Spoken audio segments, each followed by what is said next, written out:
திமிங்கிலம் திமிங்கிலம் ஜீவா ஜீவா ஜீவா ஜீவா திமிங்கிலம் ஜீவா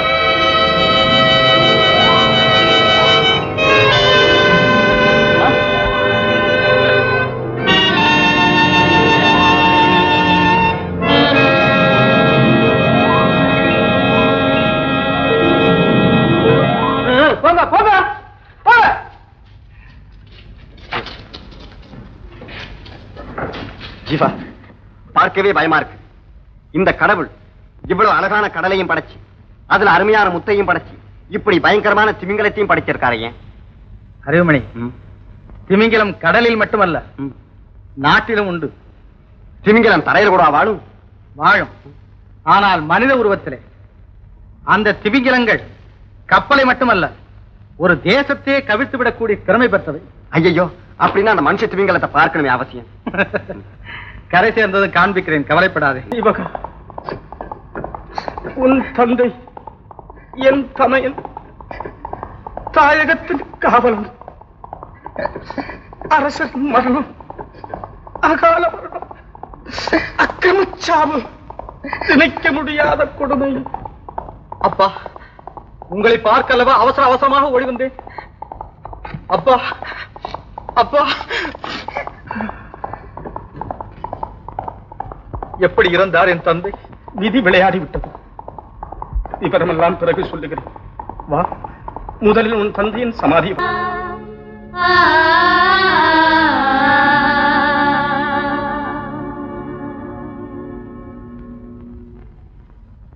மணிபுரி சாம்ராஜ்யத்தின் ராஜப்பிரதிநிதிகளே, அயல் நாடு சென்று சுற்றுப்பிரயாணம் முடித்து திரும்பி வந்த இந்நாட்டு இளவரசர் ஜீவகனுக்கு வந்ததும் வராததுமாக நாம் காட்டும் காட்சி இந்த சமாதிதான்.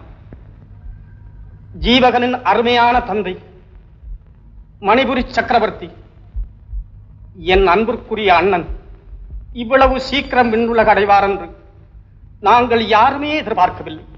வேட்டைக்கு சென்றிருந்த வேந்தரை வேங்கை சின்னாபின்னப்படுத்தி விட்டது. கொஞ்சம் உயிரோடு அவருடைய உடல் கிடைத்திருந்தால் போதும். அரண்மனை வைத்தியர் இதோ நிற்கும் துர்முகி அவரை பிழை என்ன செய்வது?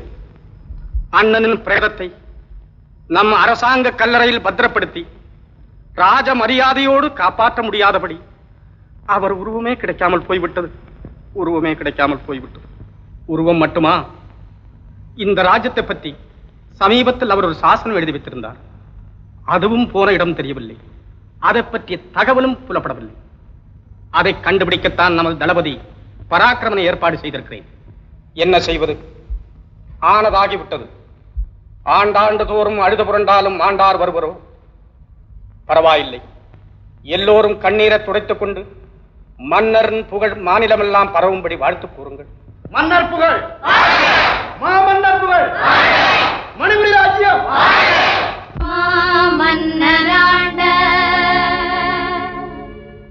மன்னர் சாகவில்லை, மறைக்கப்பட்டிருக்கிறார்.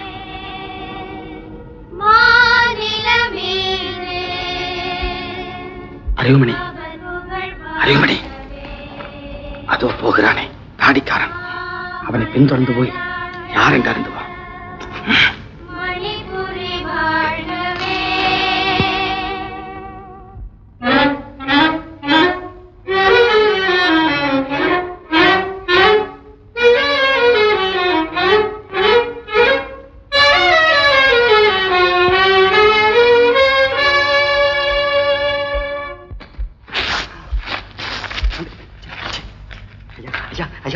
இந்த வீடு யாருக்கு தெரியுமா?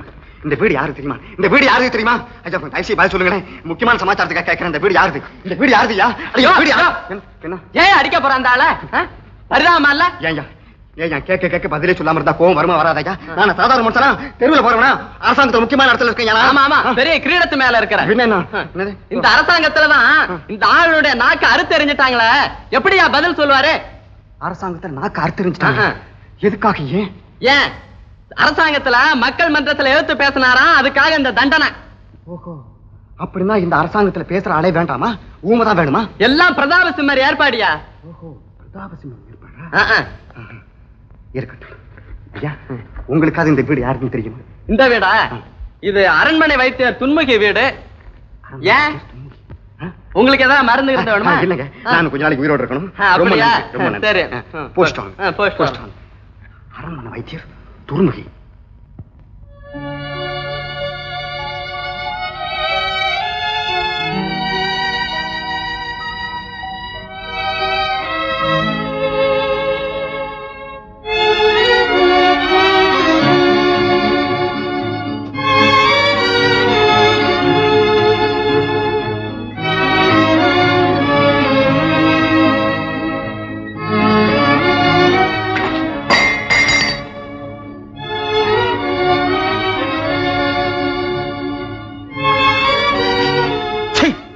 என்ன இது? நீங்கள் எல்லாம் எங்கே வந்தீர்கள்? கலங்கி இருக்கும் தங்களுக்கு களிப்பூட்டும் வேலை எங்களுக்கு. என்ன? அதுவும் தங்கள் சித்தப்பா கட்டளை. போதும், போங்கள் இங்கிருந்து. போங்கள் வெளியே.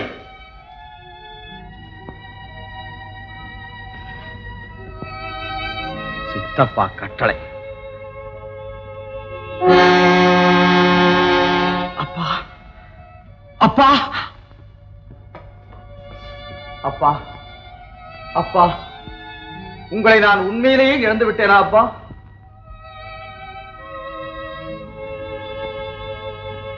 மணிபுரி மண்டலத்தின் அரசன் மாமன்னனாகிய நான் குடிமக்களுக்கும் குருமண்டபத்து பிரதானியர்களுக்கும் இந்த சாசனத்தின் மூலம் அறிவிப்பதாவது: அரண்மனை சோதிடர் எனக்கு எந்த நேரத்திலும் அகால மரணம் ஏற்படலாம் என்றும், வெளிநாடு சென்றுள்ள இளவரசன் ஜீவகனுக்கும் ஜாதகம் சரியில்லாததால் உயிருக்கு ஆபத்தான நிலைமைகள் உருவாகலாம் என்றும் தெரிவித்துள்ளார். சோதிடர் மொழிப்படி அப்படி ஏதாவது எனக்கு ஏற்பட்டு விட்டாலும், இளவரசனும் ஜாதகபலனுக்கு இரையாகிவிட்டாலும், இந்த ராஜ்யம் என் தம்பி பிரதாபசிம்மனுக்கும் அவனது சந்ததியாருக்கும் சொந்தமுடையதாக ஆக்கப்பட வேண்டும் என்று மனப்பூர்வமாக இந்த சாசனத்தை எழுதி வைக்கிறேன். இப்படிக்கு இந்த இடத்தில் தான் தாங்கள் கையொப்பம் இட வேண்டும். அதுதான் நடக்காது. நடைப்பிணமாக நான் இந்த இடத்திலேயே அழிந்தாலும் அழிவேனே தவிர கையெழுத்து போடுவது என்பது மட்டும் கனவிலும் நடக்காது. மாஜி மன்னரே, இப்போது நீர் எமது கைதி, உமது உயிர் எமது கையில். இதில் கையெழுத்து போடாவிட்டால் நீர் மறுகணமே வெறிநாயைப் போல் அடித்துக் கொல்லப்படுவீர். ஜாக்கிரதை. அப்படியாவது செய்யுங்கள், நான் சாகிறேன். நாசகாலர் கையில் நாட்டை ஒப்படைத்தேன் என்ற மாபெரும் பழியை ஏற்படுத்தாமல் சாகிறேன். செய்யுங்கள், என்னை கொலை செய்யுங்கள். அப்படியானால் இந்த முறையும் கையெழுத்து போட மாட்டீர்? அதுதானே? போட மாட்டேன், மாட்டேன், நிச்சயம் போட மாட்டேன்.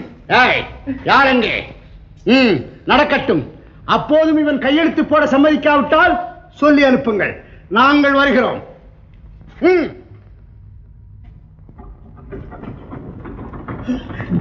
ஜீவகா, ஜீவகா, ஜீவகா, ஜீவகா, ஜீவகா, ஜீவகா, ஜீவகா, ஜீவகா, ஜீவகா.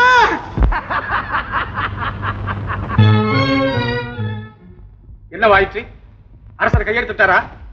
இல்லை, எவ்வளவோ பயமுறுத்தினோம், சீறி பாய்ந்தோம், சித்திரவதை செய்தோம். பிறகு என் சிரமறுத்தாலும் சரி, என் கரமசையாது கையெழுத்து போட என்று கூறிவிட்டார். வந்து துளைந்து விட்டான். என்னுடைய எதிர்கால கனவுகள் எல்லாம் கலைந்து விடும் போல் இருக்கிறது. தளபதி, யோசனை சொல்.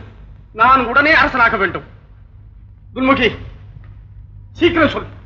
செங்கோல் என் கைக்கு வர வேண்டும். அதற்கு வழி நிறையா. நீ சொல். நான் மகாராஜா ஆக வேண்டும்.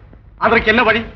பிரபு, வந்து நான் சொல்லட்டுங்களா? சொல், சீக்கிரம் சொல். வந்து மகாராஜாவோட உடையெல்லாம் இங்கதானே இருக்கு. ஆமா, அதை எடுத்து நீங்க போட்டுக்கிட்டா நீங்களும் மகாராஜா தான். பிரபு, சிறையில் இருக்கும் மன்னவரையும் கொண்டு விடுவது, ஜீவகனையும் கொண்டு விடுவது, நாமே பட்டத்துக்கு வந்து விடுவது. வேண்டாம் வேண்டாம். அரசன் இறந்து விட்டதாக கதை கட்ட நாம் பட்ட பாடு கொஞ்ச நஞ்சமல்ல.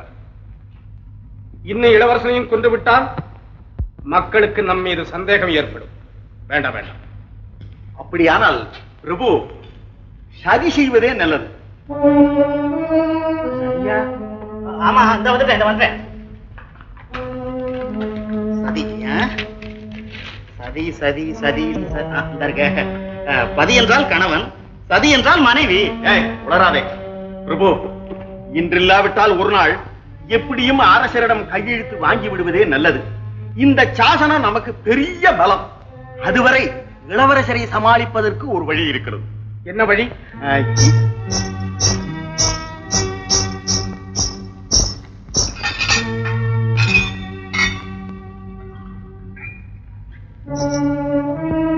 சரி, நீ போகலாம்.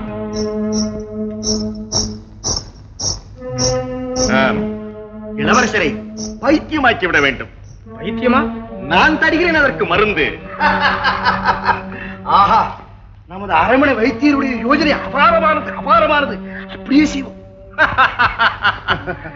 ஜீவகன் பைத்தியம் பிடித்தாடட்டும், சிறையில் அரசன் வாடட்டும். இதற்கிடையில் அரசாங்கம் என் கையில். ஆனால் அரசனுடைய கையெழுத்து சாசனத்தில் ஏற வேண்டுமே. அதற்கு நான் பொறுப்பு. சரியான சமயத்தில் சரியான யோசனையை சொன்னாய். இது சாதாரணமான ஒரு மருத்துவனுடைய மூளையிலிருந்து வரக்கூடிய யோசனை அல்ல, ஒரு பெரிய மந்திரியினுடைய மூளையிலிருந்து வரக்கூடிய யோசனை. நான் அரசனானால் நீரே மந்திரி. நீரே மந்திரி. அவனை கண்டுபிடித்து விட்டாயா? கண்டுபிடிச்சா விடுவனா? இந்த பாரு ஜீவா, அவன் ஓடி இருக்கான் பாரு. அவன் ஓட, நான் ஓட, கடைசி அவனை பிடிக்கிறதுக்குள்ள கொண்டு வந்து விட்டாயா? எங்கே அவன்? அதுக்குள்ளதான் ஓடிட்டான் அவன். என்ன உளறு? ஒழுங்கா சொல்லு. ஒழுங்கா? அவன் யாரு?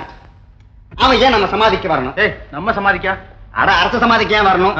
அவன் ஏன் தாடி வச்சிருக்கான்? என்ன கண்டு பயந்தியா அப்படி ஓடணும்? இத்தனை சந்தேகத்தை நான் கேட்டு நான் தெரிந்து கொண்டாயா? அவசரப்படாதே. அதுக்குள்ள அவன் வைத்தியர் வீட்டுக்குள்ள நுழைஞ்சிட்டான். வைத்தியர் வீட்டுக்குள்ளயா? எந்த வைத்தியர் வீட்டுக்குள்ள? நம்ம அரண்மனை துர்முகி வைத்தியர்ல, அவர் வீட்டுக்குள்ள. துர்முகி வைத்தியர் வீட்டுக்கா? அவன் அங்க போறான்? அதையும் நான் கேட்டேன். யாரிடத்தில்? விளையாடாதே. நாம் உடனே வைத்தியர் வீட்டுக்கு போக வேண்டும். அந்த வாலிபனை காண வேண்டும். ஜீவகா, வைத்தியர் வீட்டுல உன் கவலையை போக்குறதுக்கு ஒரு மருந்து ஒண்ணு இருக்கு தெரியுமா? மருந்தா? ஆமா, முன்னெல்லாம் வைத்தியரு அரண்மனைக்கு வரும்பொழுது கையில அழைச்சுக்கிட்டு வருவாரு. மருந்த கையில அழைச்சிட்டு வர்றதா? ஆமா. பாரு ஜீவகா, அந்த மருந்துக்கு கால் உண்டு, கை உண்டு, மயக்கும் கண் உண்டு. அப்பதான் அது இத்தனை உண்டு. ஓஹோ, வைத்தியரின் மகள் வேல்விழியா? அவள் சிறுமி அல்லவா? அது 7-8 வருஷத்துக்கு முந்தி. இப்போ வைத்தியர் மகள் இல்ல, அவள் அனுப்பினார் பிரபு என்னை. அன்புள்ள இளவரசருக்கு அரண்மனை விருந்தில் தங்களுக்கு பித்த மருந்து கலக்க ஏற்பாடு. ஆனால் நான் அந்த மருந்தை மாற்றிவிட்டேன் தந்திரமாக. இப்படிக்கு வேல்விழி. ஆமாம், உனக்கும் வேல்விழிக்கும் என்ன உறவு? நான் வேல்விழியின் காதலன்.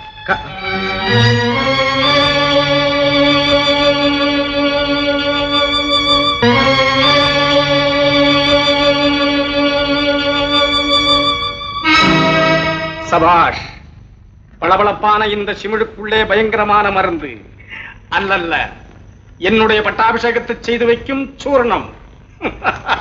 பராக்கிரமா பிரபு, இந்த ஆட்டக்காரி அபராஜிதா இந்த மருந்தை பரிபக்குவமாக வழங்க வேண்டும்.